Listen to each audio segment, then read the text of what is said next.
রাজনৈতিক অস্থিরতা ও নানা চাপের মধ্যে অন্তর্বর্তী সরকারের প্রধান উপদেষ্টা ড মোহাম্মদ ইউনূস সম্প্রতি পদত্যাগের কথা চিন্তা করেছিলেন। তবে উপদেষ্টা পরিষদ এবং ঘনিষ্ঠজনদের পরামর্শে সেই সিদ্ধান্ত থেকে সরে এসেছেন তিনি। এমন প্রেক্ষাপটে দেশের চলমান সংকট মোকাবেলায় রাজনৈতিক দলগুলোর সঙ্গে ধারাবাহিক সংলাপে বসেছেন তিনি। রোববার প্রধান উপদেষ্টার সরকারি বাসভবন যমুনায় 2 দফায় বৈঠকে অংশ নেন বিভিন্ন দলের 20 জন নেতা। বৈঠকে প্রাধান্য পায় নির্বাচন, আইনশৃঙ্খলা, বিচার ও সংস্কার সহ সমসাময়িক নানা ইস্যু।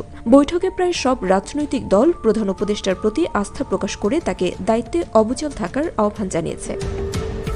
নাগরিক ঐক্যের সভাপতি মাহমুদুর রহমান মান্না বৈঠক শেষে বলেন, ভারতীয় আধিপত্যবাদ এ অর্জন মেনে নিতে পারছে না, তাই সবাইকে ঐক্যবদ্ধ থাকতে হবে। বিপ্লবী ওয়ার্কার্স পার্টির সাইফুল হক জানান, ড ইউনূস কিছুদিন আগে মন খারাপ করে পদত্যাগ করতে চেয়েছিলেন, তবে নেতারা তাকে জানিয়েছে মাঝ নদীতে মাঝি বদলানো চলে না। এবি পার্টির চেয়ারম্যান মুজিবুর রহমান মঞ্জু বলেন, উপযুক্ত পরিবেশ ছাড়া নির্বাচন সম্ভব নয়, তাই ড ইউনূসকে বলেছি, আপনি দায়িত্ব ছাড়লে জাতি দিশেহারা হয়ে পড়বে। সিপিবির সাবেক সভাপতি মুজাহিদুল ইসলাম সেলিম জানান, গণঅভ্যুত্থান ব্যর্থ করতে দেশে বিদেশে ষড়যন্ত্র চলছে। গণসংহতির প্রধান জোনায়েদ সাকি বলেন, সুষ্ঠু নির্বাচনের ব্যবস্থা করেই তাকে যেতে হবে। তিনি একটি নির্দিষ্ট রোডম্যাপ চেয়ে আরও বলেন, জনগণ এখন দৃশ্যমান বিচার চায়।